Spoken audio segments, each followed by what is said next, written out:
Pune-based Genova Biopharmaceuticals, a subsidiary of Emcure Pharmaceuticals, is working on India's first mRNA-based vaccine for COVID-19.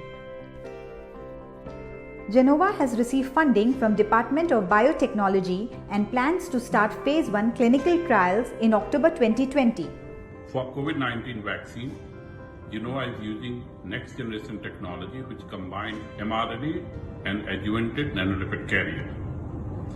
This vaccine will be very low dose injectable, sustained release due to its self-amplifying mRNA platform. This will ensure safe and efficacious vaccine. The advantage with Genova's mRNA vaccine is that it is rapidly scalable.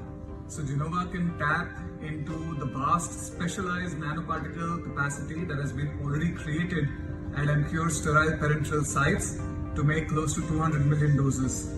Additionally, our team is already partnering with different OEM manufacturers to install 1 billion doses capacity.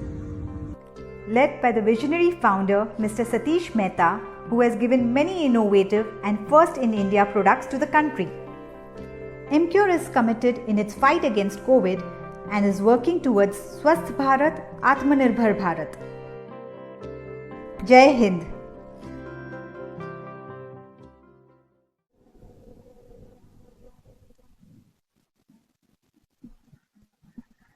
Welcome, ladies and gentlemen. It has been a pleasure ever since we have been bringing a very wide range of topics and faculties. We have brought to you super faculties from India and also from the US, Brazil, Spain, Sri Lanka, and many more countries. Today, we bring you yet again an international panelist along with Dr. Anat Gafter from Israel. Foxy Medical Disorders in Pregnancy Committee TOG Webinar presents current trends in management of anemia in obstetrics and gynecology, and this scientific initiative is brought to you by Emcure Pharma, Inventia, the Pale to Pink initiative, Foxy, Dr. Alpesh Gandhi, Dr. Jaideep Tank, Dr. Atul Ganatra, Vice President, and none other than the chairperson of the Foxy Medical Disorders and Pregnancy Committee, Dr. Komal Chavan. And along with our academic partner, Science Integra, we come live today with our wonderful Israeli friend who comes all the way from Tel Aviv, Dr. Anat Gafter Giveli. Dr. Anat Gafter Giveli is a well-known professor. She is attached and the head of Medicine A and Davidoff Cancer Center. It's an institute of hematology and it is placed at Rabin Medical Center, Beilinson Hospital, Israel. She has to her credit more than 145 authored scientific papers in many national and international journals. She has got innumerable national and international awards, and she is also associated with different societies and academies. I welcome Dr. Anat.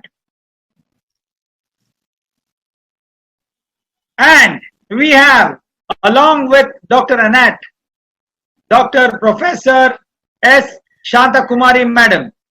We know she is our President-elect Foxy 2021, the Iron Lady of South India. I would say not only South, but the whole Pan-India. She is very popularly known for her conferences, which she has been tirelessly doing for the last 15-20 years. To name a few, she was the organizing secretary of AICOG 2011, and she has done the Foxy ICOG, Foxy FIGO conferences in 2017 and 2018. Currently, she is attached at the Yashoda Hospital as a consultant obstetrician and a laparoscopic surgeon. She is also very well popularly known for her work in Dhira, that is the violence against women. And she is a member of the FIGO working group. Welcome. And We will be joined soon by Dr. Reshma Pai, our own president of Mumbai Obstetrics and Gynaecological Society, and she was also the past president of FOXY, ISAR, IAG, and presently she is the assistant treasurer of International Federation of Fertility Societies. We know very well that she is attached as a consultant to Leelavati, Jaslok and Hinduja Healthcare Hospitals. She has also been bestowed as the fellowship and endowed of the Royal College of Obstetricians and Gynecologists. I would like to hand over the mic now to Annette Gafter-Gwilly, madam from Israel, and she will be talking on her wonderful lecture, which we eagerly are waiting. I want to tell all of you, it's all because of you who have made us the #1 platform, not only in India, but pan-India, Southeast Asia, and today we have crossed more than 2,000 registered delegates, and this all credit goes to you. So keep on listening and be there, be live.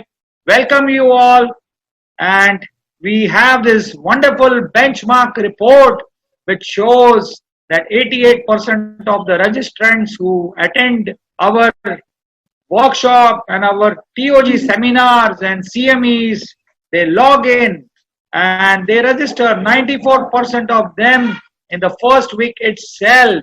And this is the pie chart. You can see down below how is the conversion rate. It is unbelievable and it's a wonderful presentation. I would request you to show me the next slide.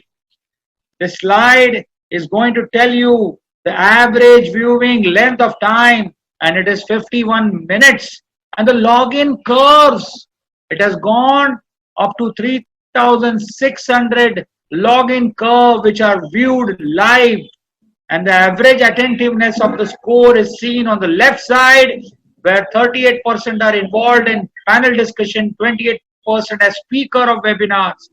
People have loved the topics and the faculties, and you can see the rating is not less than 4.5 to 5 on quality of the discussion, the panelists, the moderators, and that's what I introduce yet again today to you, Dr. Annette Gafter.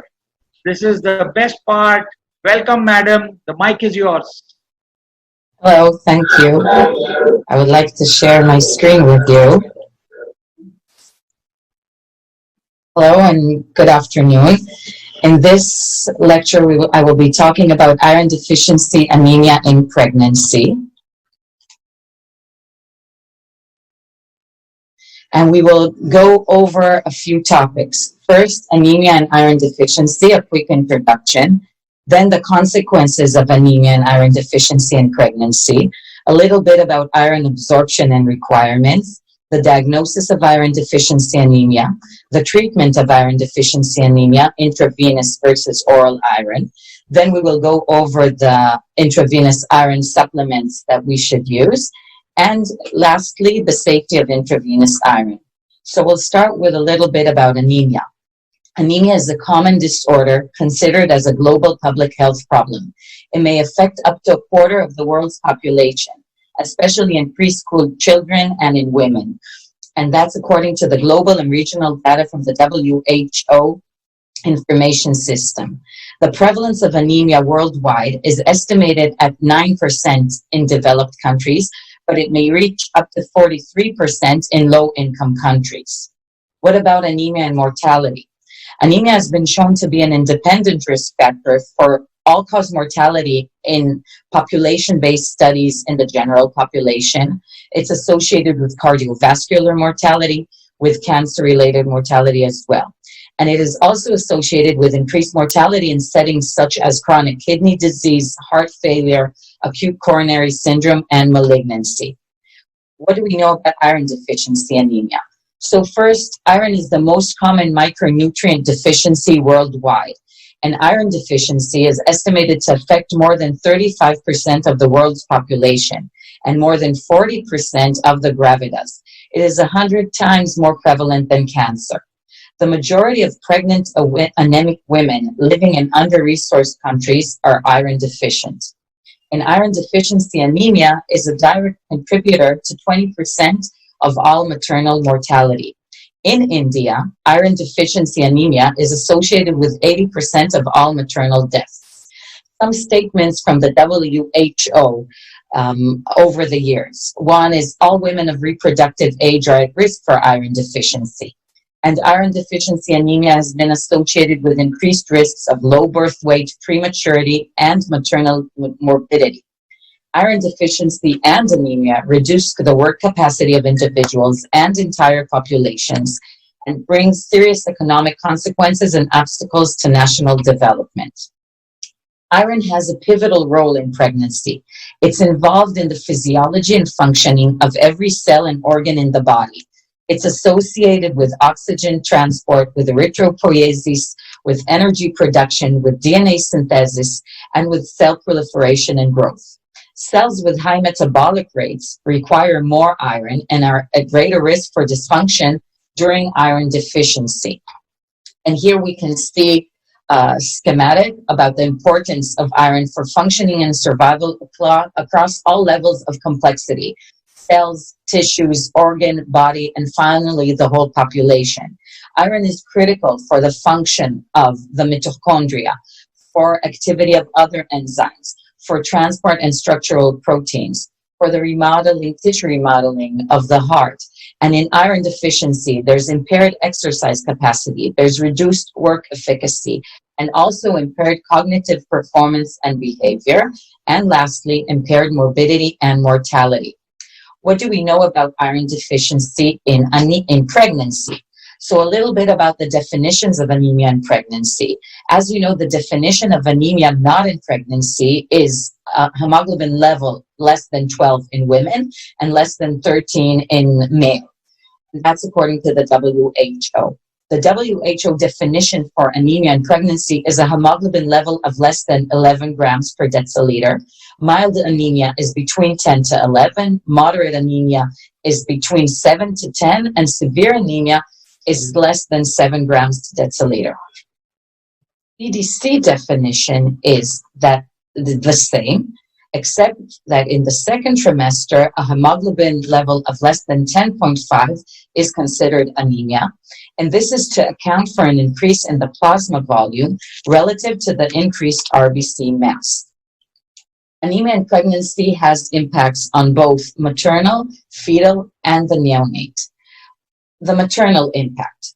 Most published studies among iron deficient anemic women, and especially those diagnosed in the first trimester, report untoward maternal outcomes, increases in mortality, postpartum hemorrhage, and preterm delivery.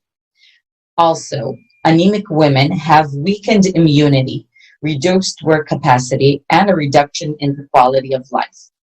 The more significant the anemia, the more likely the potential for a poor clinical outcome, both for the mother and the baby. What do we know about the fetal and neonatal impact? Most studies reporting on the first fetal and neonatal outcomes note increases both in stillbirth, in low birth weight, and in small for gestational age.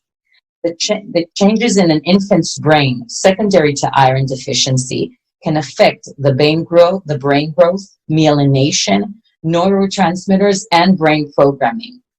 And anemia is associated with major motor and neurocognitive changes in infants and children who are born having inadequate fetal iron loading. What are we about the prevalence of anemia in India? In India and much of South Asia, the rates of anemia among pregnant women exceeds 50%, representing the largest number of cases of anemia in pregnancy worldwide. Many of the women having moderate and severe anemia live on plant-based diets. And despite 40 years of proactive government intervention, little has changed in anemia rates, especially for pregnant women and for female adolescents. In this study, which is a global research network for women and children's health, it's a prospective cohort study based on registry data in 2 sites in India and 1 site in Pakistan, which involved more than 90,000 deliveries. The rate of anemia in this population was 87.8%, which is similar to the 85-90% rate for pregnant women in northeast India. Associations for adverse maternal, fetal, and neonatal outcomes were noted with both severe and moderate anemia, but not mild anemia. Increases in low birth weight and very low birth weight were reported only in women with severe and moderate anemia, the majority of all pregnant women with anemia. And here we can see this is the multivariable analysis of this study. As you can see here in the red box, when the hemoglobin level in the severe anemia with a hemoglobin level of less than 7, when it was compared to patients with no anemia with a hemoglobin level above 11, we see a statistically significant increase in preterm birth, in stillbirth, in neonatal mortality at 7 days and at 28 days, in low birth weight and in very low birth weight. What is the impact of moderate anemia? As you can see, there's a consistency that in trials indicating that moderate and severe anemia result in significantly poor outcomes, as I showed you in preterm birth, in low birth weight, in stillbirth, and in small for gestational age. Data from recent trials in Finland, Scotland, and 2 other UK sites, as well as China, where rates of moderate and severe anemia are the exception, indicate poor outcomes only when the hemoglobin level fall between 10. Women, which is actually moderate anemia. Women with moderate anemia have 5 times the rate of perinatal death and 3 times the rate of stillbirth rate than pregnant women without anemia, meaning with a hemoglobin level over 11. The iron requirement during pregnancy. Iron requirement during pregnancy increases dramatically as the mother's blood volume expands and the fetus grows and develops. Thus, pregnancy is actually a condition of either impending or increasing existing iron deficiency. In a typical pregnancy, the iron requirements, the maternal iron requirements, include about 300 to 350 milligrams for the fetus and the placenta, 500 additional milligrams for the expansion of the maternal RBC mass, and about 250 milligrams associated with blood loss during labor and delivery. Therefore, a pregnant woman requires between 1,000 to 1,200 milligrams of iron to meet the needs of an expanding blood volume and fetal cell mass. Despite an increase in iron absorption during pregnancy, most women are actually anemic at the time of giving birth. And here we can see this scheme that shows the iron needed for both the fetus and the placenta, the maternal red blood cells, the normal turnover. The daily requirements increase from 0.8 milligrams per day to up to 7.5 milligrams per day in the 3rd trimester. The daily absorption of iron is between 1 to 5 milligrams, meaning that the iron stores must be used by any pregnant patient. The recommendation for daily iron supplementation, not for the iron deficient pregnant women, but for any pregnant woman, is according to the CDC, 30 milligrams per day, according to the WHO, 60 milligrams per day, and the British guidelines have no recommendation. But only up to 28% is absorbed maximally. How do we diagnose iron deficiency in pregnancy? Usually, MCV is helpful in other situations of anemia, but in pregnancy, it's unreliable. The ferritin level is considered the most sensitive and specific marker, and it's a marker for the iron stores. Its nadir level is at week 35 to 38 of the pregnancy. Iron deficiency is diagnosed if the ferritin level is less than 30 nanograms per milliliter. This is with a high sensitivity of 92% and a specificity of 98%. Most people consider iron deficiency to be unlikely if the ferritin level is more than 100 or 150. But since the ferritin is also an acute phase reactant, there are situations of inflammation where it can rise and be above 30 and still considered to be iron deficiency. The plasma transferrin saturation suggests a low plasma transferrin saturation suggests inadequate iron supply. Cutoff we usually use is a saturation of less than 15%, which is the ratio between iron to total iron binding capacity, which is all of the proteins that are considered to transfer iron in the circulation, or iron divided by transferrin, which is 70% of all of these proteins, times 70. Saturation less than 15%, some consider less than 20% also to be iron deficient. Hepcidin is a very important marker in iron deficiency, but in pregnancy it is undergoing evaluation. A few words about iron absorption and the role of hepcidin, just so we understand. Iron is absorbed. This is an enterocyte of the small intestine. Iron is absorbed in the duodenal and jejunal cells. Here we can see the apical membrane. The iron is transported through the DMT, dimethyl valent transporter, into the cell. When we have enough iron, it is stored as ferritin, but the iron we need is transferred through the ferroportin transporter on the basolateral aspect of the enterocyte. And here it attaches to transferrin and is bound by transferrin in the circulation. The hepcidin is actually the master regulator of systemic iron bioavailability. It increases it after inflammation or in situations of iron overload. It is a peptide synthesized in the liver.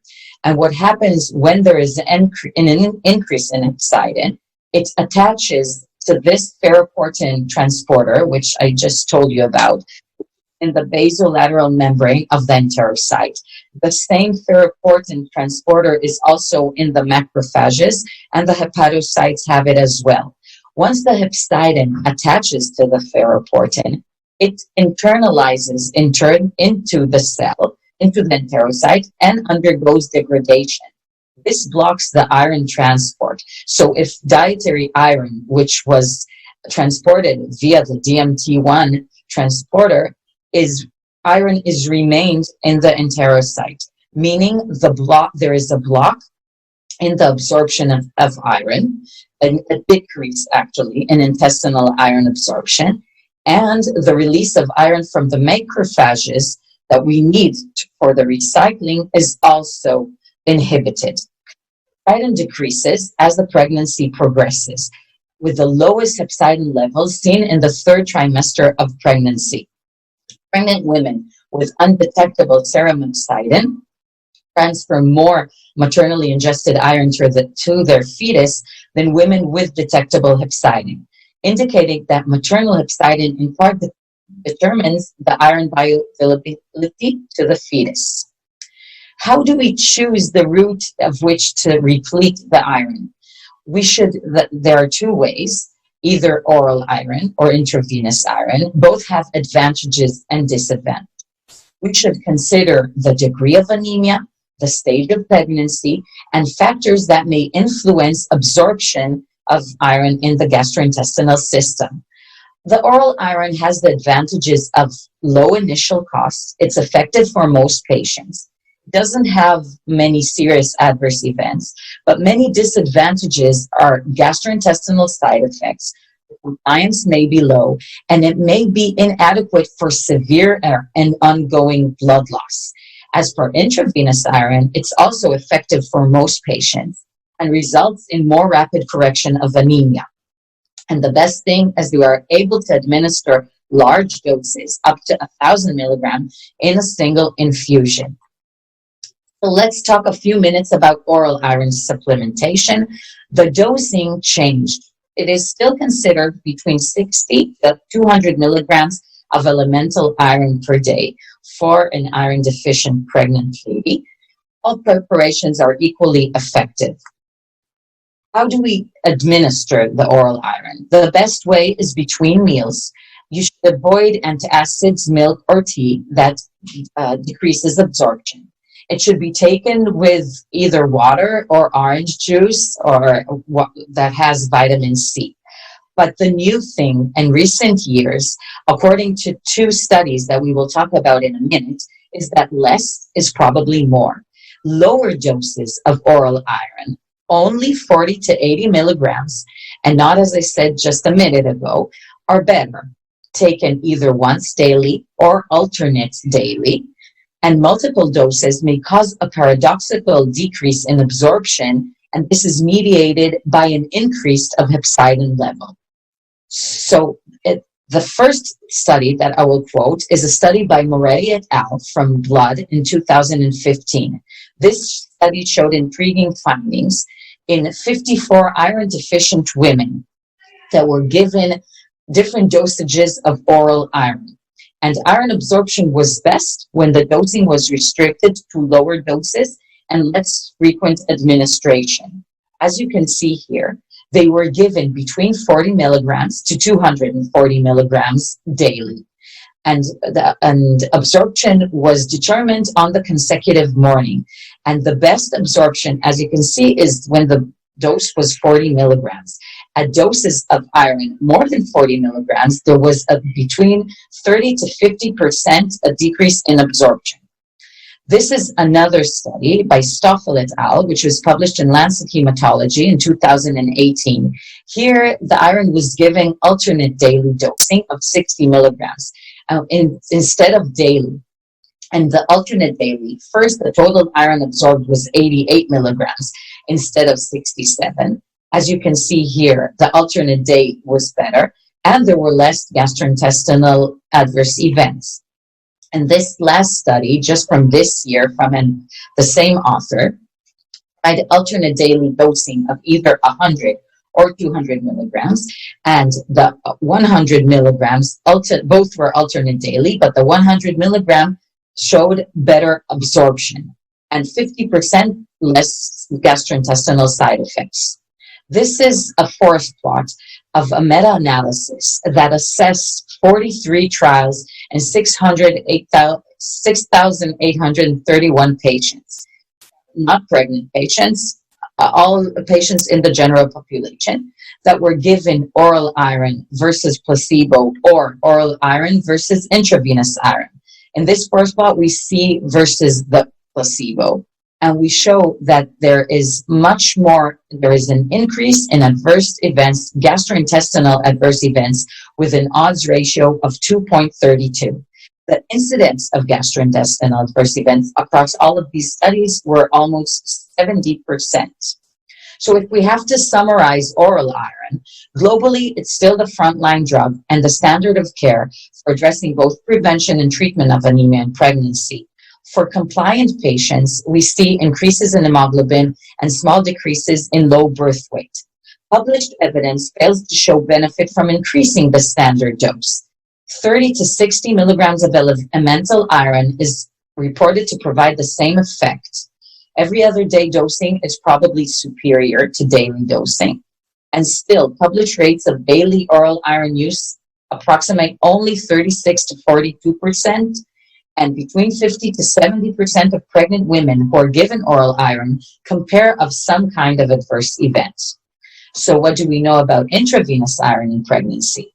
More than 100 trials have been published on intravenous iron in different settings and situations.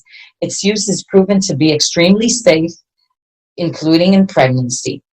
The newer intravenous iron formulations allow a full course of iron in one single infusion, and it has similar and positive safety profiles. Here we can see all the currently available iron preparations. The high molecular weight iron dextran is not in use anymore because it was associated with a high incidence of anaphylaxis. So it is now not prescribed anymore. Other formulations are the low molecular weight iron dextran, the ferric gluconate, the iron sucrose, ferromoxetol, ferric carboxymaltose, and the isomaltoside. These three formulations are the newer formulations. And as you can see here, for these three, the ferromoxetol, the ferricarboxymaltose, and the iron isomaltazide, we can give almost all of the iron that we need, up to 1,000 milligrams, over 15 minutes in one single infusion. What is the difference between these three to the older ones? So, in a few seconds, I will describe how intravenous iron actually works. When we say intravenous iron, it's a complex of a polynuclear iron core, which is surrounded by a carbohydrate ligand, and this stabilizes the complex. This complex is considered a prodrug, since the iron has to be released. If you can see, this is the core, this is the carbohydrate. The iron has to be released from the carbohydrate core in order to be free to go into the macrophage to be and to be used.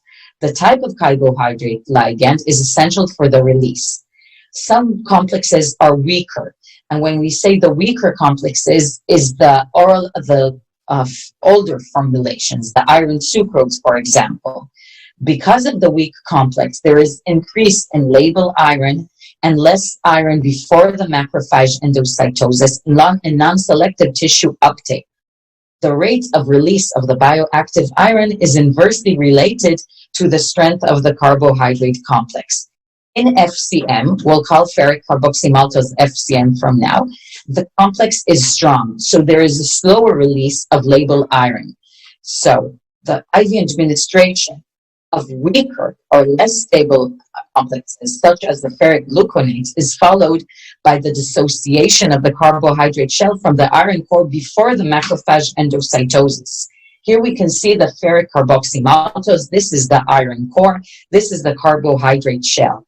Because the complex is strong, there is no dissociation of labile iron before it enters the reticuloendothelial system. And within the macrophage, we use the iron for whatever we need. And the one we don't need to use is transported via the ferroportin and to the circulation. The intravenous iron, when it enters the macrophage, it causes an upregulation in the ferroportin transporters, so more iron can be used. So the use of intravenous iron has consistently shown, compared to oral iron, a more rapid and a more robust response in raising the hemoglobin, as well as in raising iron parameters such as ferritin and transferrin saturation. There is a systematic review and meta-analysis which was published last year, which compared intravenous iron with oral iron for iron deficiency anemia only in pregnancy. 20 randomized trials were included, about 1,300 women in each arm.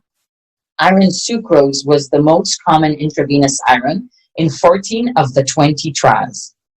And this is the forest plot showing a higher, you can see here, the diamond, a higher maternal hemoglobin level on admission for delivery in the intravenous iron arm. And this was statistically significant.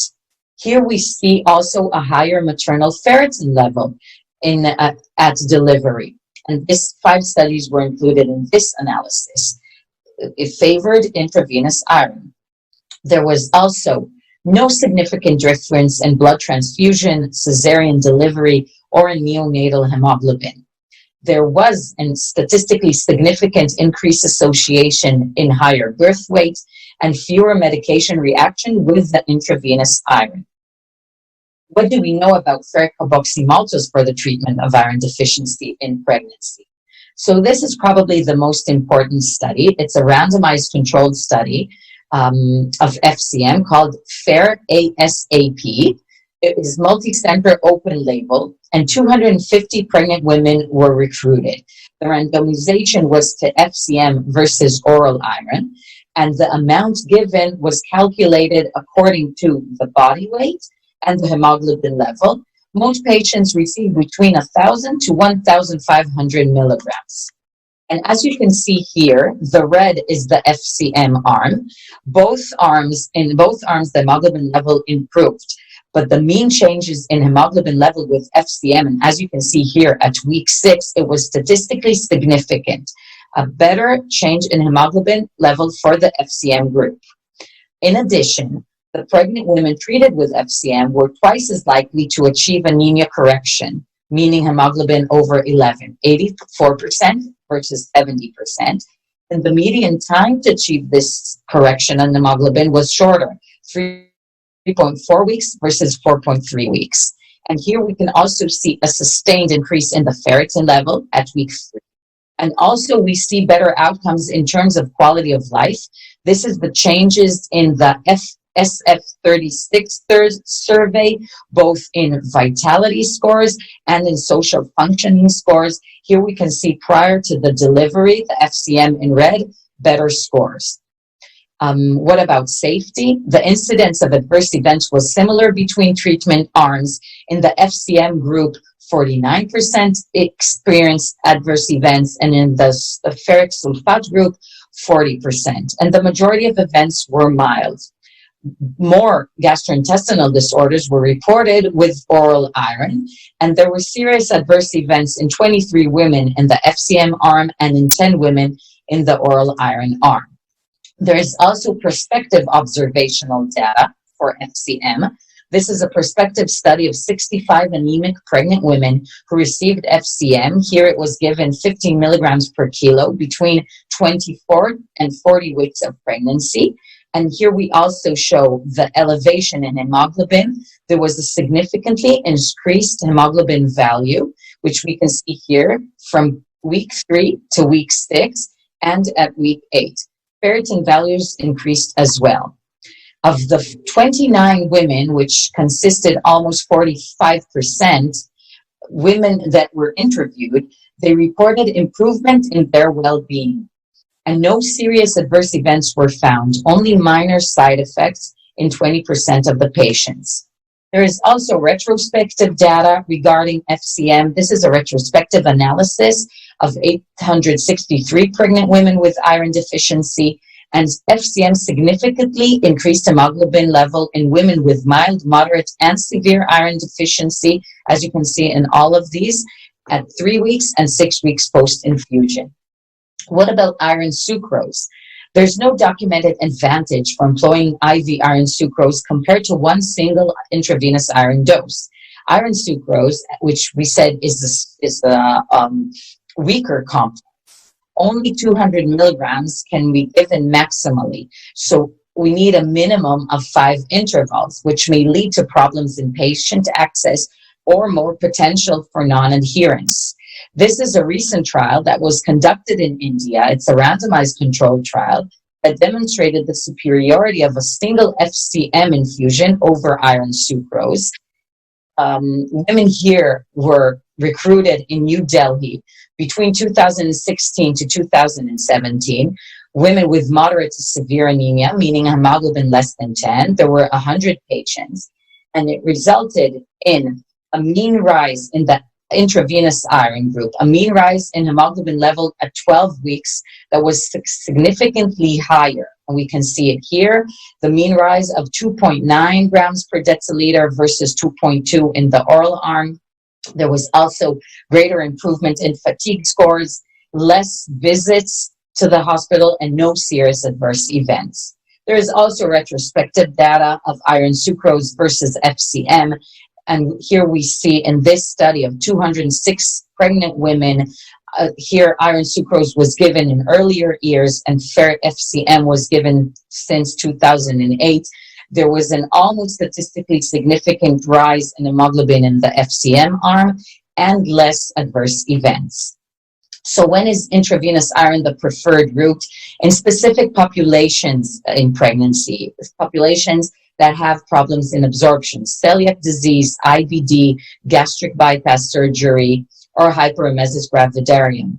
And in the second and third trimester, if the anemia is symptomatic, and in moderate to severe anemia, meaning a hemoglobin level of less than 10, and some consider less than 10.5.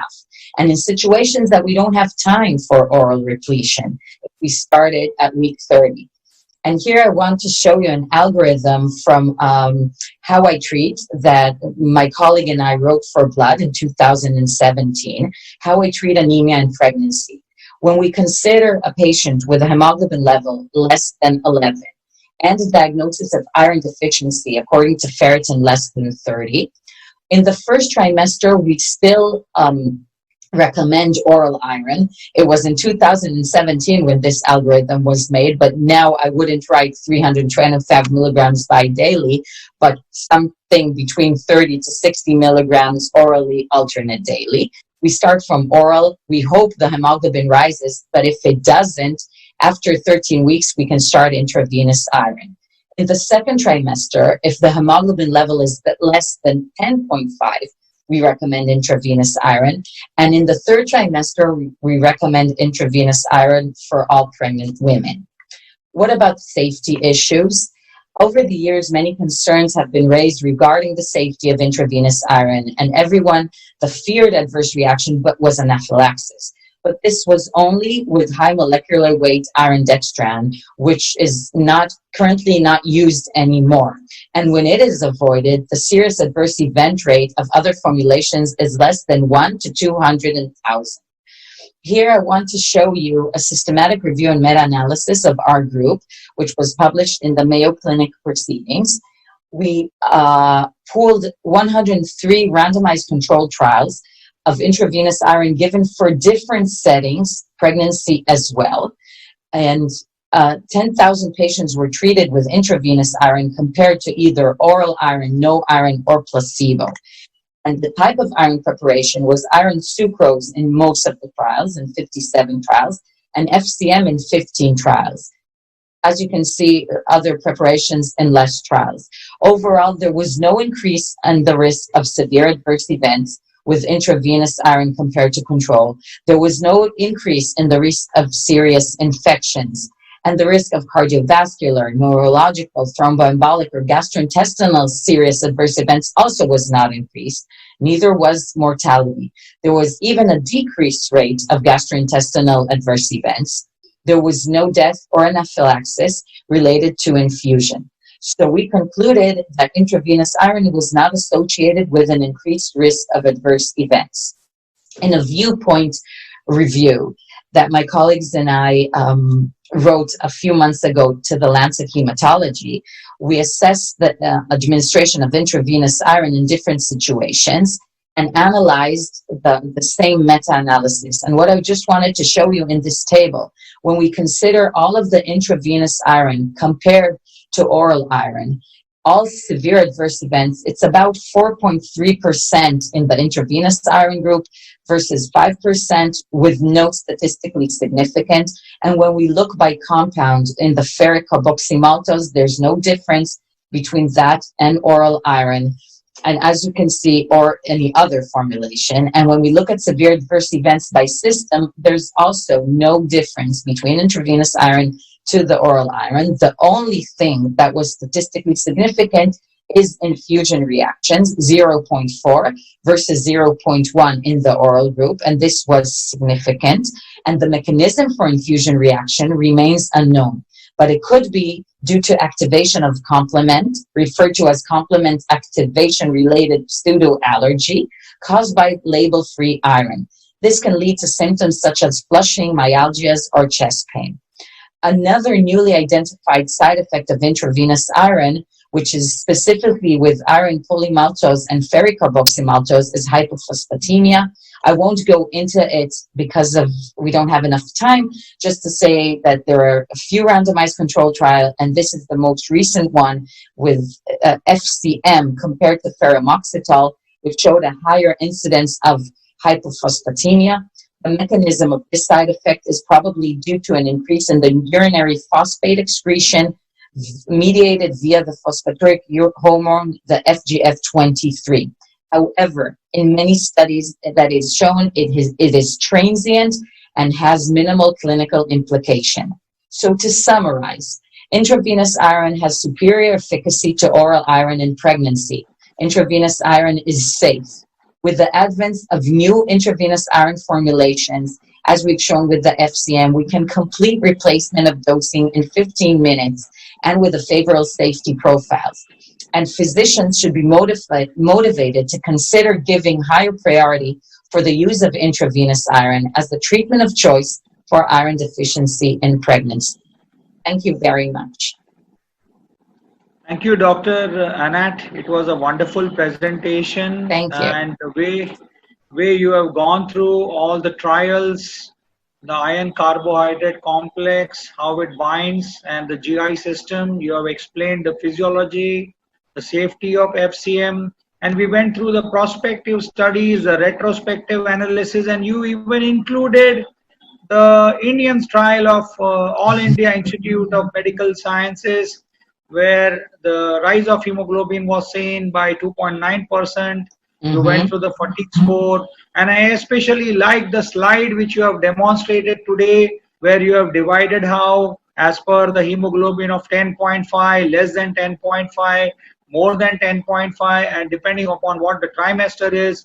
So I have been mesmerized by your voice, by your Thank grace, you. and your presence, and you have compared the 57 trials of iron sucrose, that of 15 trials which have been done in this molecule, and it is surely a superior, it is a safe drug, and it can be given in an infusion manner. I am really impressed. I want to tell all of you, Dr. Gafter, she is in front of you. Let me introduce again to you, because there are some members who have joined now. She is the head of the Department of Internal Medicine A, and it deals with the field of internal medicine, hematology. She is a principal investigator in many clinical trials. Her main research topics are infection in hematological and oncological immunocompromised patients, lymphoma, anemia, metabolism of iron. And ladies and gentlemen, today you have heard Dr. Anat Gafter-Gwilly.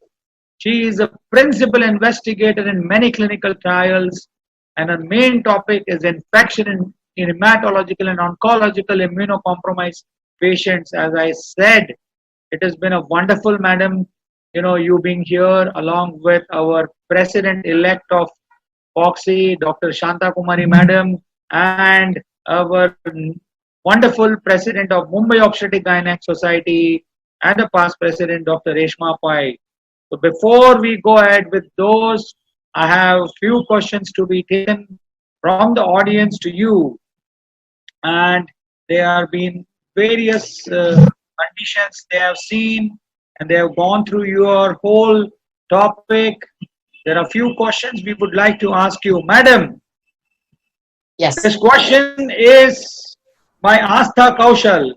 Why should we use ferric carboxy maltose in iron deficiency, and why not any other drug? Madam, your take on this. As I've shown, you can use any intravenous iron preparation that you want. They are all efficacious. I did show one randomized controlled trial that the FCM showed superiority over the iron sucrose. I think the main advantage is the conveniency, that you can give a single iron in a single infusion. You can give the whole 1,000 milligrams in one single visit to the hospital or to the clinic. But if you don't have access to FCM, iron sucrose is a better choice than oral iron. There's no main difference between the intravenous iron formulations. I think the newer formulations are just easier and more convenient, possibly less adverse events, but there aren't enough head-to-head randomized controlled trials to show it. And all of the intravenous iron formulations are better than oral iron formulations, because you can achieve enough iron in one single infusion, 1,000 milligrams, compared to one pill of oral iron, which is 30 milligrams, which you have to take the whole pregnancy, and many patients are intolerant to it. The gastrointestinal adverse events are between 50 to 70%, and it's a main consideration, I think. I think you have wonderfully answered, and I want to tell you, viewers, parenteral iron therapy, FCM, is going to stay here for many years to come. It has totally changed the parabola and the hyperbola of the whole management of anemia in pregnancy, and we not only give it in the postnatal period. What is your experience, madam, in antenatal period? Do you give routinely in Israel? And what do you recommend your dosage for the same in antenatal patients who are in second trimester or in third trimester? Please give your answer. We give FCM both in second trimester and in third trimester. And also, I didn't go into it in this trial, and postpartum as well. We actually and only not in the first trimester because there's no data to support this. But in second trimester, third trimester, and postpartum, we give that. We give FCM in many other situations as well. I think it's safe, as I've shown, and there's no problem giving it. Absolutely wonderful slides you have shown, madam, and the way you have given so much emphasis on the Indian population today and all the demographic and the calculations which you have shown, and it's going to be really helpful for all those delegates and viewers. I want to tell you, we have got more than 2,400 delegates right now logged in to hear Dr. Anat. Dr. Anat, thank you so much. There are many questions, but we will get back to you soon. Hope you are fine. Be safe. Take care. Thank you. Professor Anat, and I just say your talk was wonderful, fantastic. And I'm sure all the viewers will agree with me. The way you explain what are the fallacies in the oral iron therapy was superb. And the alternate day treatment of oral iron is very good. I used to do it, but I never knew that it is a better way because I used to find it more compliant and I used to find the hemoglobin rise was better. So, and you have really very clearly given us an idea how the IV FCM is going to help the women and especially your hepcidin levels. I think that is something we need to look into now onwards, and as you have mentioned, as a biomarker. Thank you very much for your wonderful deliberation. Thank you. Thank you all. Thank you for inviting me. I think it is a wonderful way, madam. Thank you. And we will be joining you soon. Till then, take care. Thank now, you. Goodbye, everyone. Goodbye. Thank you. Thank you. Bye-bye. Can we have her to stay during the panel discussion? That will be great if she has the time, Professor Anat. Well, I think she has to go. Okay. It has been a pleasure. I'm sorry. her to I be have with to leave. us. Thank you very much. Thank you all. Madam, we'll see you and catch up. See you soon. Thank you, madam. And now we start with our case discussions. And I have Dr. Shanta Kumari, madam. So I request now to please share the slide. And I request you to please start your discussion. Pleasure to have you all on this TOG webinar. It's evening, Saturday time. Mumbai rains have stopped, and I'm sure the rest of India is watching and being there to spend their weekends with their family members. But we are going to be there for the next half an hour to 45 minutes, and we have none other than Dr. Shanta Kumari with us. Madam, please go ahead and express your case. Thank you. Thank you, Niranjan. I think the Mumbai monsoon has got the sufficient dose of oral and parental iron. So it has decided it has got its fill, and maybe it's moving on to the places where there is iron deficiency anemia. So thank you very much. We have had a wonderful discussion on anemia, and actually after listening to Professor Anat's talk, I think anybody and everyone knows everything about anemia. Now this is a very simple case, Mrs. ABC, who's 30 years, married since 6 years. She's a gravida 2 para 1 living 1, 30 weeks of gestation. She came with a complaint of weakness and easy fatigability since a month. No other problem, no breathlessness, no pain, chest pain, palpitations, no fever, no burning, micturition, nothing. No other complaint. And she has received the hematinic, but of course, she has said that she was not compliant because she used to get irritation and gastritis. So can we have the next slide? Her obstetric history, she had an male child about 2 years back, absolutely no problem. Past history also no significant. Diet is very significant. She's a vegetarian diet. On examination, she's an normally built. Pallor is there, no other significant findings, and pulse and blood pressure and all the systems are normal. Now, abdomen, she's about 28 to 30 weeks, relaxed, cephalic, fetal is okay. Now her investigations. Now, what do you think are the investigations which we would like to do? Of course, anybody, will you do only an hemoglobin or would you like to do a CBP? Ideally, we would have done a complete blood picture. Her hemoglobin was 8.1, MCH was done 27, MCV was 80, and serum ferritin was 10.8 micrograms. Now, this patient, how is it that we are going to manage? What is it which is going to strike us? Now, I can see Niranjan smiling because he was just smiling. It's after hearing Anat's lecture. How can you not manage this case? This is so simple. She has already explained us. Yes. The ferritin, madam, less than 30 is significantly clear that it's an iron deficiency anemia. But friends, in this patient, I'm sure all of you will agree, she's a vegetarian woman. So we have to think, our Indians are deficient in B12, methylcobalamin, especially in the vegetarian diet. And we have to keep that into account and think that she's having even a megaloblastic picture also. Yeah. So that dimorphic anemia. Dimorphic anemia. Folic acid is always also deficient sometimes in our women. So looking at this picture, what is it that ideally I want to give her? So usually what is it we write in the pregnancy, we write on iron, calcium and send them off. But friends, remember, always when you write an iron and calcium, add a multivitamin. Add the one with trace elements. You add with methylcobalamin. You add your bit of vitamin C. These are all very important. Not only cover the megaloblastic, the B12 deficiency anemias, also to see that the iron absorption is there. And our diet is typically high in phytates. So we find that the Indian diet probably is affecting the absorption of oral iron. Madam, I want to add, that after a lunch, especially in the afternoon, our Indian women or even my residents, they want to have tea. That's the typical Hyderabadi old city habit. Yeah. So that is where I think automatically the iron absorption will reduce. And we really don't know in the present day with so much of contamination and so much of, we don't know what we are eating and drinking.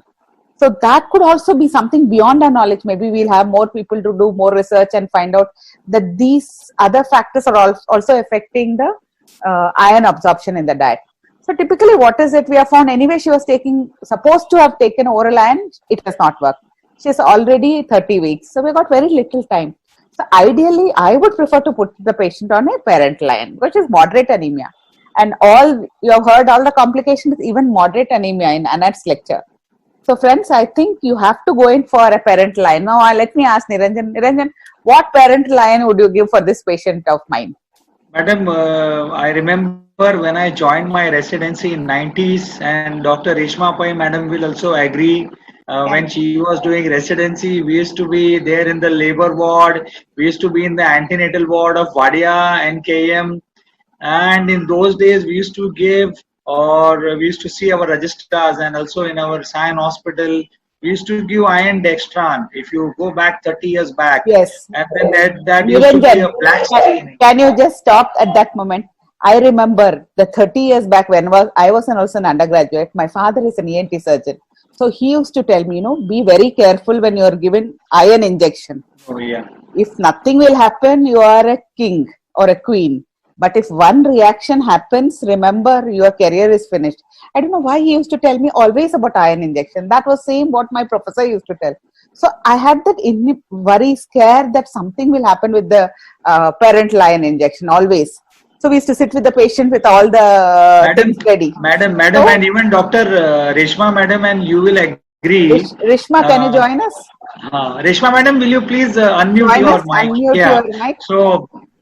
So basically we used to write those orders, Lasix, Avil, watch for breathlessness, palpitation, sweating, tachycardia, and it has to be given in the outer and the upper quadrant with a Z technique, and all those days have gone. And even for those blood transfusions, madam, lot of palpitation and drug reactions and used to occur a lot. Yeah. I think things have changed. We are now, the present generation is very lucky. They don't need to sit with the woman for half an hour, 1 hour with all those vials and all. So they can now safely give parent line. Now, what are the 2 parent line? We have seen in the lovely lecture, we have got now 2 parent line. We have got the FCM, pericarboxymaltose, and we have got the iron sucrose. Now, people have had experience with iron sucrose over the past 20 years in our country. 15 years we have been giving sucrose apparently to all our women, and millions and millions of women have received that. So we are very confident about the iron sucrose. But what was a small problem with that? We couldn't give the complete dose in one sitting, and it used to be a repeated doses which we have to give. And now we had to give alternate day on alternate buttocks. Dr. Reshma Pai, yeah. do you agree with me? But now with iron sucrose, also 3 doses, then again IV. Now we have the COVID situation where we are trying to avoid unnecessary hospitalization. We want minimal entry of the patient into the injection room and all. So, and we now know for sure that FCM, pericarboxymaltose, is very safe to be used in pregnancy. So I think ideally now in the present circumstances and in future, I think we have to modify our thought process, and please, those who have not yet started, start giving your patients ferric carboxymaltose. And we find that 1 dose where you give 1000 milligram, and then that is, along with it, please don't forget to write the folic acid and methylcobalamin as an oral intake, and this will increase the hemoglobin, and patient starts feeling better, and we'll have a better obstetric outcome. So those who have inhibitions after hearing Professor Anand's talk, and after this, I'm sure all of you can safely give after the 2nd trimester, in the 2nd trimester and 3rd trimester, go ahead and you can give a single dose of this FCM molecule. Parenteral pericarboxymaltose. Yes. Reshma Madam, I want to ask you a simple, apart from this, you are an epitome of grace and beauty and elegance apart from knowledge. I don't know how you maintain yourself. The way I have been seeing you since the residency days until now, and I want you to give some tips regarding the diet, which is very close to your heart. And Madam has so nicely said about at the age of, at 28 and 30 weeks, we are going to give her iron ferric carboxymaltose. But what would you add in a pregnant woman for a diet which will be helpful, especially if this lady was a vegetarian? So essentially, I hope you can hear me. Can you hear me? Yes. So essentially, nutrition has to go hand in hand with supplements. The good thing now is that with IV iron, it's a lot more acceptable for patients. Come in once, get your full dose iron, and you're out. Because otherwise, trying to convince patients to take oral iron through the pregnancy was really a hard job. And we often tried many different preparations in the course of the pregnancy so that the patients would be able to tolerate it, and the acidity and the gastritis and the constipation. So supplements of nutrition were always welcome by patients, and typically the standard green leafy vegetables everyone knows. I would be very concerned about actually giving them raw green leafy vegetables in today's times. I don't think anybody will take raw green leafy vegetables, and when you really cook them, then I think much of the benefits are lost.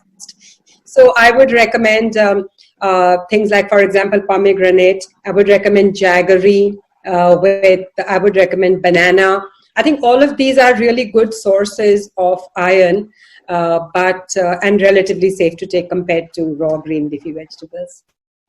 Can I just add one thing, Niranjan and Reshma? Yeah. In this part of the country, in ours, in the traditional meal, when they used to spread the banana leaf, and what was the first item they used to serve was just half a piece of lemon before serving food.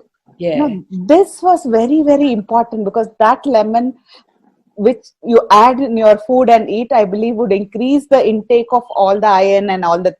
So that was a very relevant, maybe we now, if we think evidence-based, our ancestors were so very smart. So these are small things which we should actually go back and start adding in our daily diet. Well, And what about juices, madam? I was actually going to mention that about the vegetable In juices. COVID times. That's what I'm saying. The problem is, first of all, the hygiene levels in our country. And now, in fact, lots of, at least in Mumbai and I'm sure elsewhere, lots of these freshly pressed juices are now available, professionally done, very hygienic, very clean. And like Shanta mentioned, if you make at home a nice vegetable juice with some of your vegetables with lime, because that also adds tomatoes. So all of that helps in the absorption of the iron. So I think a nice combination, like a nice juice or a smoothie would be something that you can really advise. Yes. And madam, some tips of exercises. Oh God! For the antenatal women who are Baba Ramdev. Yeah. Today morning I was seeing one video of Baba Ramdev, where he was telling the exercises, how it will reduce blood pressure, diabetes, PCOS and everything. And even he was saying pregnant women do this exercise, breathing exercise, it will help. Maybe that will help even more iron absorption because it's activating all the organs probably. You never know. More oxygen required for better hemoglobin production. I think most of us don't spend too much time on advising them about exercise. But I have at times actually even demonstrated in the clinic to them what they should be doing, because many of them don't join prenatal classes. Only a certain class of patients actually join prenatal classes. So, the Kegel exercise most people are familiar with now. But simple things like, lying on your back with the bent knees and elevating the buttocks, so that's really nice for the lower back, because that's typically what people experience, low back pains, etc. Lying on your back for just a few minutes and rotating your feet clockwise, anti-clockwise, flexing and extending feet. So few things, just lying on the back and one leg raising. So simple things like that also help a lot, especially for the back. And I think one of the best exercises is walking. So that kind of works your entire body, and moderate paced walking would be the nicest thing to do, and that you can do indoors, you can do outdoors. So in COVID times, I've been walking indoors, up and down, and I think can be reasonably effective. Yeah. Thank you, madam. Both of you, wonderful to talk to you. Now we go to Dr. Reshma Pai's madam case, and can we have the slide being shared?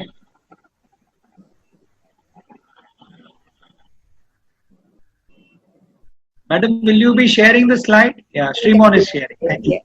Yeah.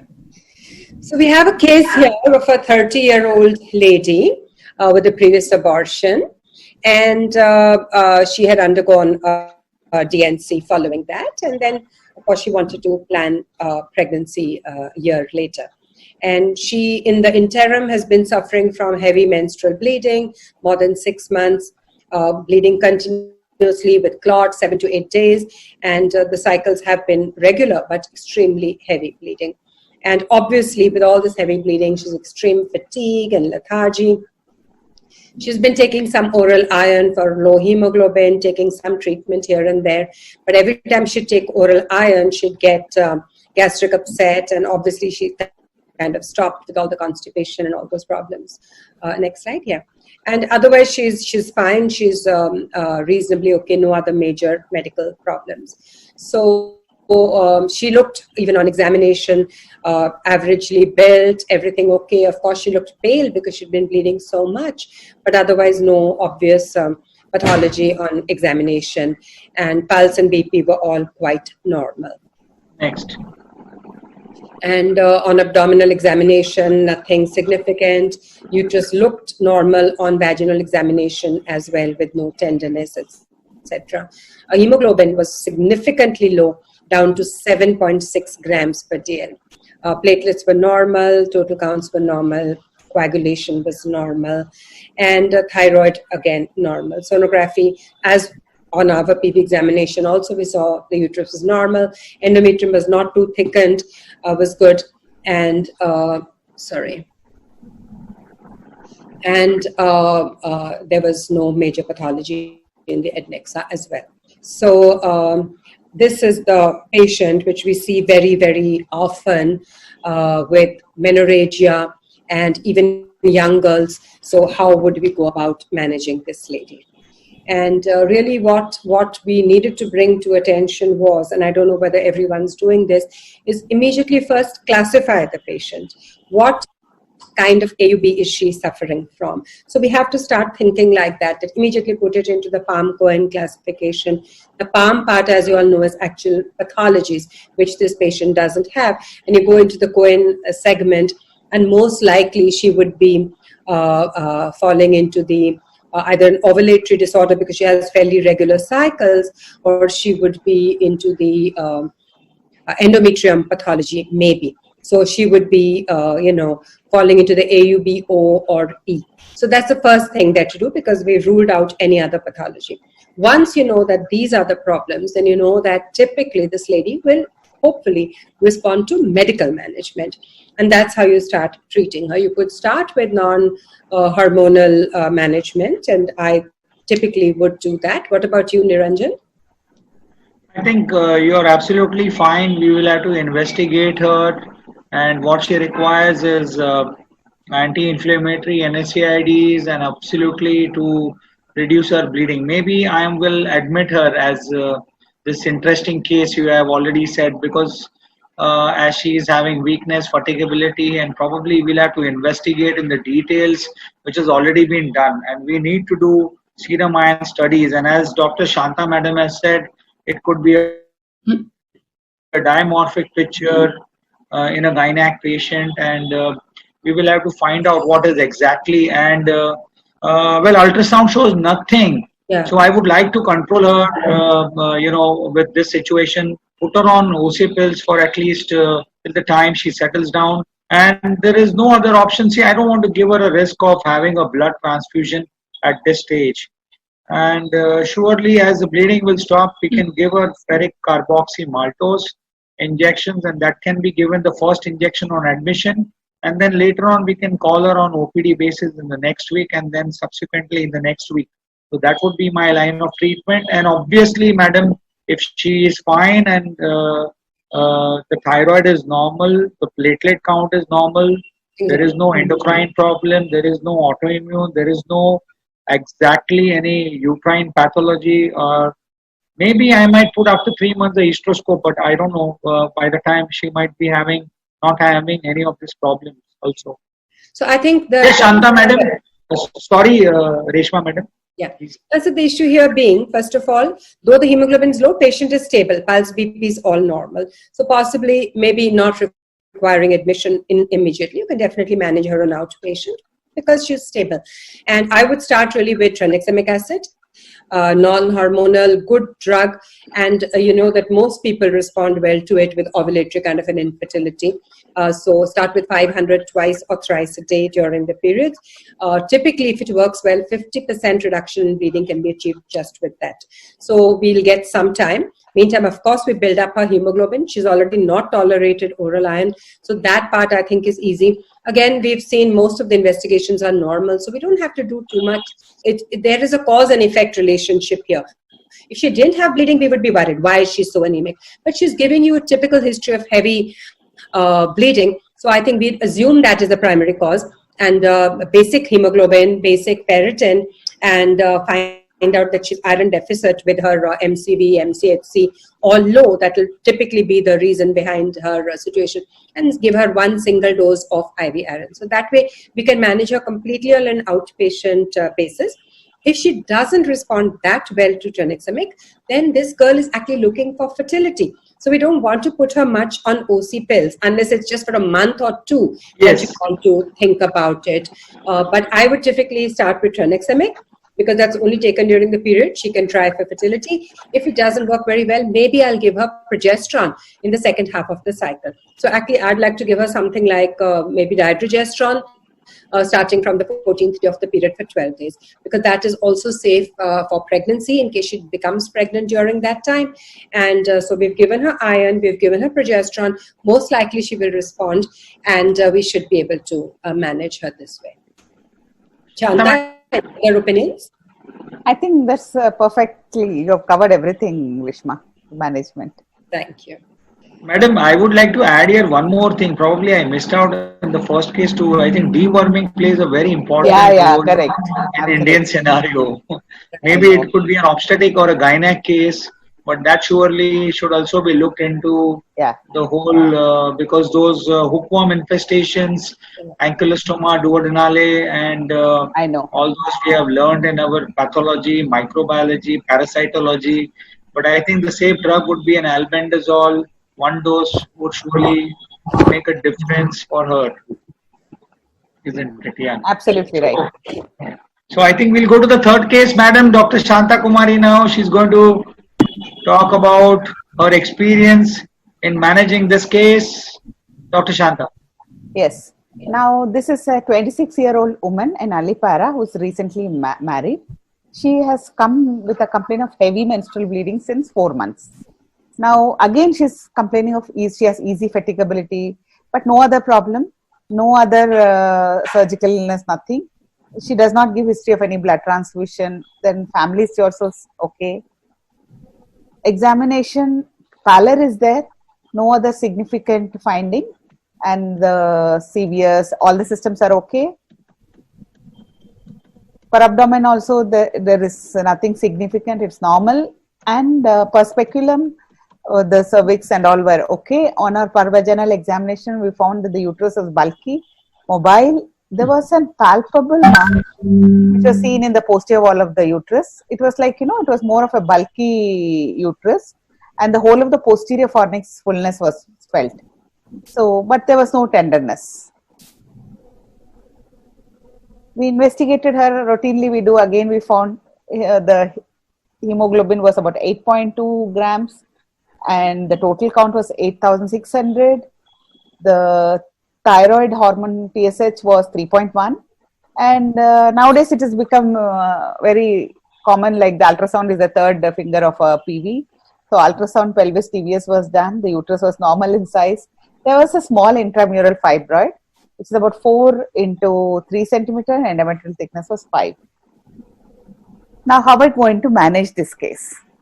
Now, this is very typically the case, somewhat like what Rishma has seen the patient, but that was young. This is also a case where significantly she's having the heavy menstrual bleeding, and we find the most common thing which is there is the anemia.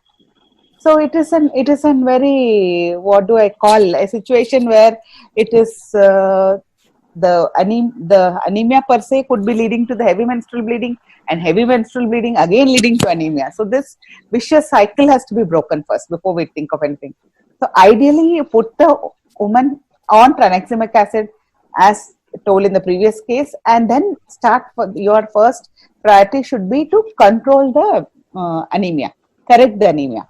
This correction of anemia, again, how is it that you're going to do? With that hemoglobin of 8.3, ideally, I think I would go in for a parental iron therapy. Again, you give along with your parental iron therapy. I will definitely prefer to give FCM injection to this woman along with the folic acid, again methylcobalamin combination. Please remember to give the oral supplements even to a gynec patient, not only an obstetric patient, because all anemias, basically the picture is same, where you have to give the other elements also, so that to correct the anemia.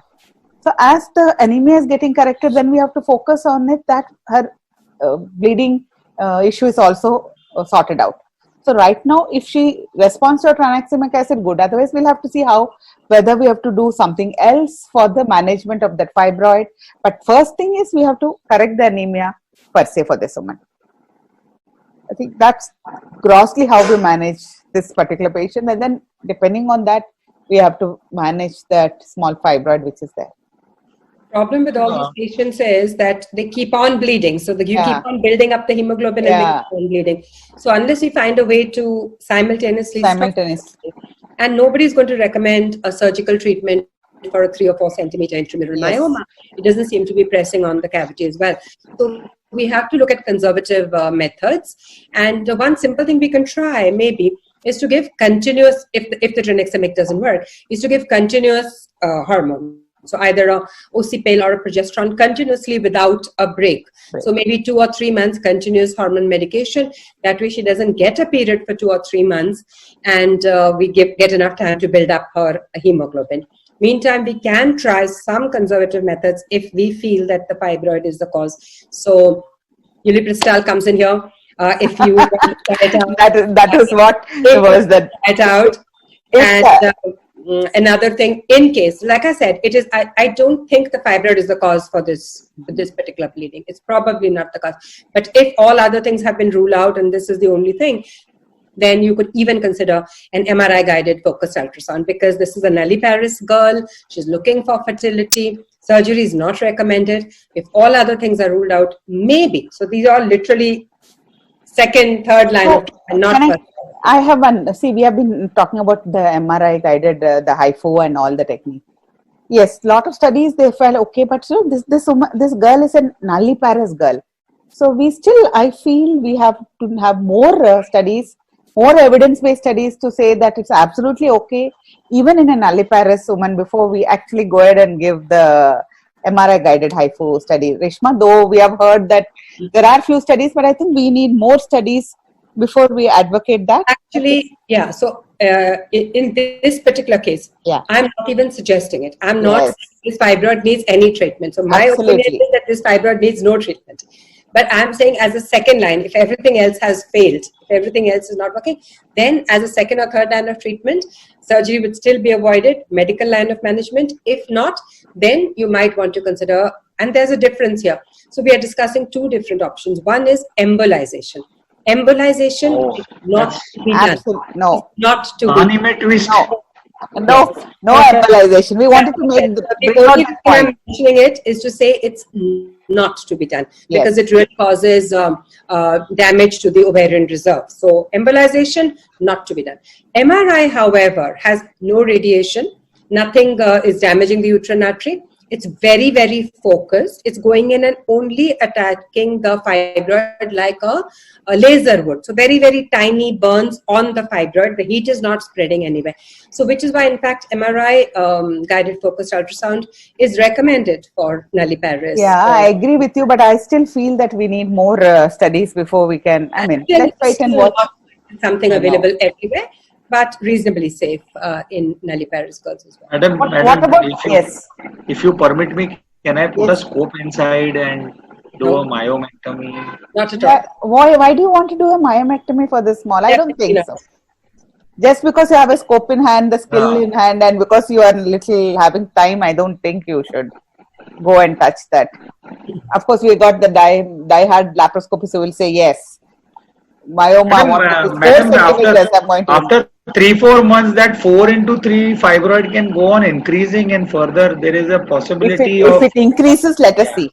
We'll wait and watch. Right now, there is no need for you to do anything. First, correct the anemia, try to control the bleeding. And so when should she become pregnant, madam? Before myomectomy, after myomectomy, HIFU? The $1 billion question. I think it's very clear. Every single international guideline will say, do not touch this fibroid. Absolutely. And we had, I remember at the RCOG, when we were actually in the RCOG having a panel discussion on fibroids, and they were so emphatic, even large fibroids, not to touch. They said you do not need to touch. Do not touch. So as long as it's not impinging upon the cavity, distorting the cavity, or patient has recurrent miscarriages or something like that. So this lady, nothing. Do medical management, correct her anemia, let her become pregnant, automatically bleeding will stop and she will be fine. So Niranjan, let me tell you, don't look for indications to do a laparoscopy just because you're a patient and a fibroid. Try to manage it in a proper way. Okay. So let this message be very clear to our audience, which are more than 2,400. Just because you see a fibroid and it's tempting, you should not touch that fibroid if it is not going to cause any issues.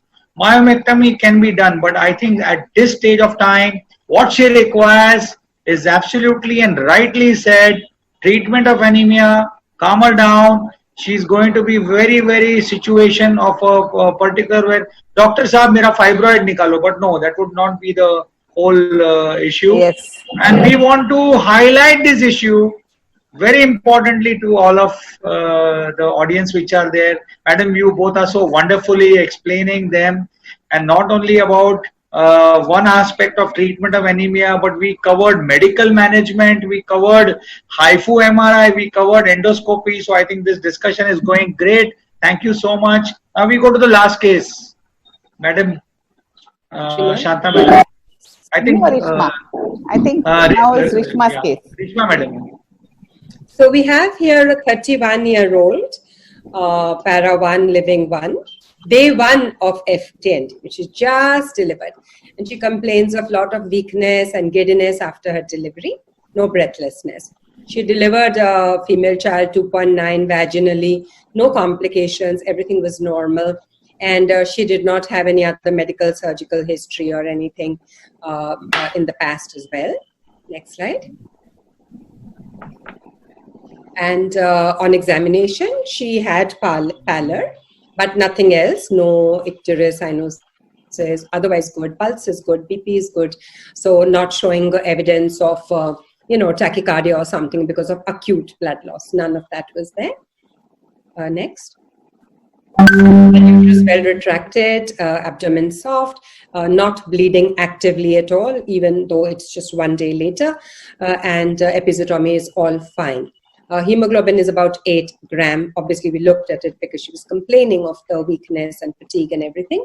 MCV and MCHC both were low. The hematocrit was 26%. Ferritin was only 10 mcg per liter. And the iron serum levels were low. All the other liver, kidney, everything was normal. So essentially microcytic anemia with iron deficiency. So you can see that some important investigations were carried out, not just the hemoglobin, but also the hematocrit, which was found to be a little low. MCV, MCHC was low. Ferritin was done, which now all of us know is one of the important tests. And if it's low, you know it's an iron deficiency anemia that we are dealing with. So, this is important in this case because, if a patient hasn't really been followed up properly, she could be having a thalassemia minor. It's a possibility, and that may be the reason why a hemoglobin is so low. So it was important to, check all these parameters and conclude that the patient has iron deficiency. So may I see the others on the stage, please? I feel strange talking to a slide. Yeah, lovely. So, in this particular girl, even though there was no obvious postpartum hemorrhage, on day 2 she's not having any major bleeding, but her hemoglobin is quite low enough to cause her symptoms. So why first of all is she low on her hemoglobin? Possibly because in the antenatal period she wasn't built up. You know that even a normal delivery is going to bleed at least 500 ml. So first I want to ask, what is abnormal blood loss? Is it 500 ml? Is it 1000 ml? What is postpartum hemorrhage? Like roughly, how much is the blood loss for postpartum hemorrhage? I think more than 500 ml in the first 24 hours will be defined as postpartum hemorrhage. I think hemorrhage. It's 1000 ml because 500 is considered like a normal. More than 500. Yeah, it doesn't bring down hemoglobin, but anything which brings down hemoglobin by about 2 gram % is considered like abnormal because everybody will lose tiny amount of hemoglobin during their delivery, but 2 gram or more loss of hemoglobin following delivery is considered significant.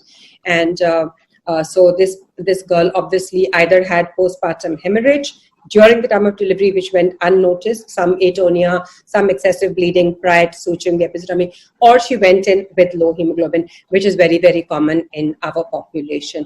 And so this being a fairly clear-cut case of iron deficiency anemia, we will definitely want to supplement her. And because she's had a normal delivery, she'll go home in 2-3 days. Let us finish the process by giving her a IV FCM, single dose, one time. She goes home and she doesn't have to come for repeated follow-ups because she's not going to come back with a small newborn baby.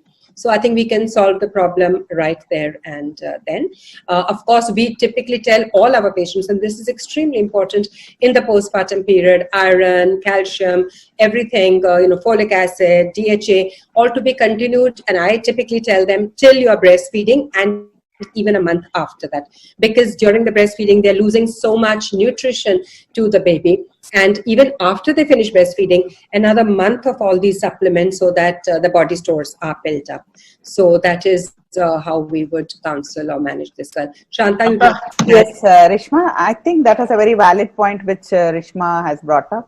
Please make sure before you send your patient, either if she has delivered normally or by cesarean, before correcting the anemia, please don't discharge them. Just give them one shot of parental iron. Now we have this FCM which can be given, and that will go a long way in building her hemoglobin, her reserves, and she's in a better condition. She will get well soon. She'll recover faster, and of course, if she comes back with another pregnancy, also she's in a better off state. That's what happens. So that's a very, very important step. Simple technique, but I think that goes a long way in the women's health. And also, I think lactation, impact of lactation, we don't often speak about it. A very, very anemic mother, how it affects lactation. What about the baby's iron stores and all of that? So I think it's important to build up all this so that, even the lactation and baby will get much more nutrition in the early weeks. Yeah. See, actually what we find, Rishma, I'm sure everyone finds, typically, there are many in our Hyderabad and some part of this thing, the pregnant women and the postnatal women when they're breastfeeding, they are actually given good nutritious food to take care of them. That's why we find some communities, some women are very happy when they're pregnant and postpartum. That is one more incentive for them to have repeated pregnancies, and unfortunately that leads to all the other problems, which was an observation. Yeah. And that definitely. Absolutely, madam. Would you like to do anything else for this patient specifically? No, I think very relevant. This patient, we have to be very. See, we have not been talking much about immediate postpartum PPIUCD. Yeah. See, this particular PPIUCD is spoken much only in the public sector management. Many of us private sector doctors are actually not much into this PPIUCD program, whereas postpartum intrauterine contraceptive. I think now we have to be proactively thinking of having this PPIUCD program as an way where we can prolong the duration of that interval pregnancy, and it will go a long way also to correct anemia and everything. So Niranjan, that's a very important thing. We talk about contraception. We have had our Prime Minister talking about contraception this year with the Republic Day, I think. Family planning message. And unfortunately, this COVID came up. So the focus went into the management of infection. But now we have realized even the government knows that family planning is very essential in the management of women's health. I favor in all the lactating mothers the mini pill. So I use a lot of that, because immediately after delivery, many of them are like, either you do a immediate, like is it a PPIUCD, but typically to ask them to come back after 6 weeks for a IUCD, nobody comes back. They're too busy with the baby, and they can't leave the baby alone and stuff like that. So most of them don't come back. So 6 weeks later, I start them on mini pill very, very often. So, yeah. Wonderful. I enjoyed this discussion, which went from postnatal period to anemia, to PPIUCD, to mini-pill, and we are reaching now August very soon, and we'll be having the breastfeeding week. So we went through the whole lactation, and I'm sure we have covered all those points. I would like to inform the audience that today, it's amazing day, 25th of July. It is the last weekend of July 2020, and we have a live audience of 2,435 doctors, which are not only across India, they are from Israel, Southeast Asia, and France.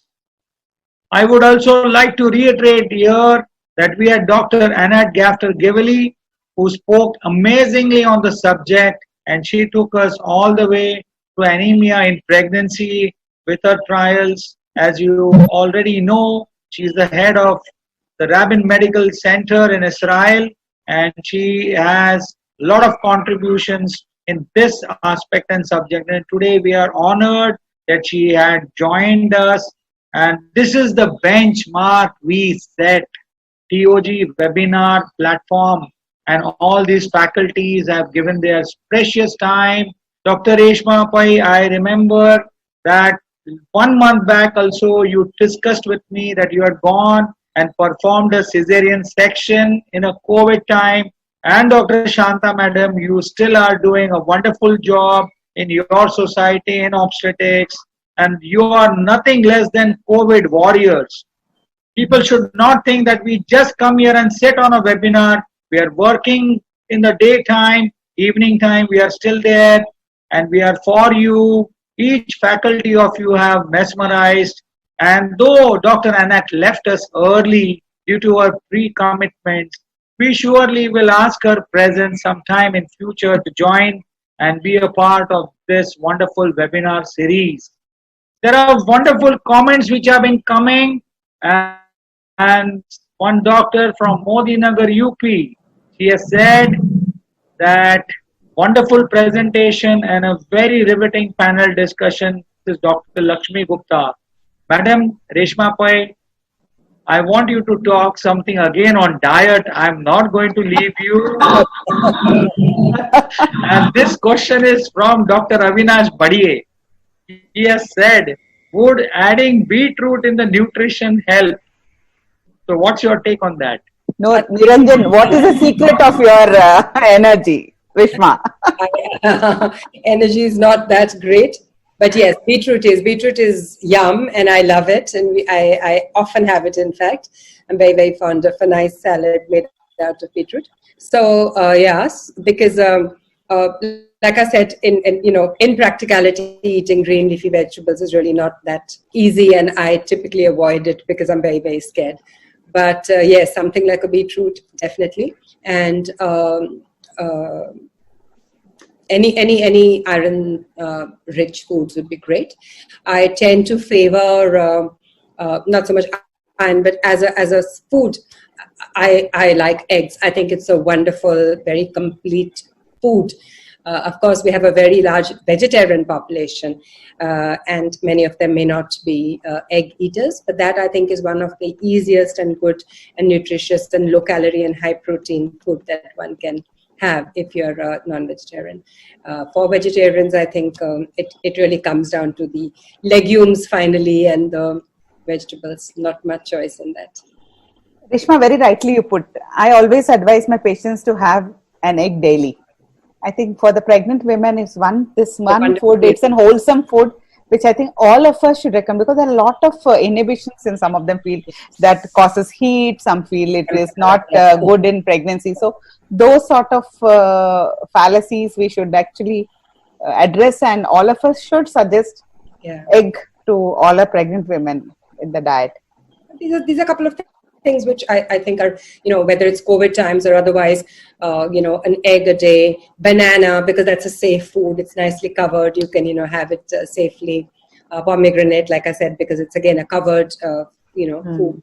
You peel your fruits and have them. So I think that is because what happens is vegetables, by the time you consume them, made in this delicious Indian fashion, you've cooked them to death. So there's really nothing left in terms of nutrition in the vegetables. So that is the problem. So thank you, both of you. There are many questions. I would like to thank Dr. Abhishek, Professor Dr.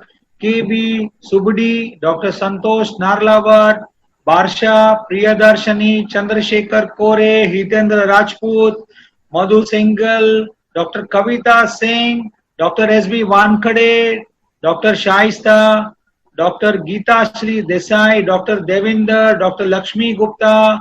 All your questions are related to the iron doses, the hemoglobin rise, and what would you go ahead and which molecule is better, which is not good. All these questions have been answered by Dr. Anak. You will see soon. You can catch up on YouTube, our channel, and you will get all these answers. So it was wonderful that you have been with us today. And I would like you to end the show on a Saturday evening with a slide to be shown.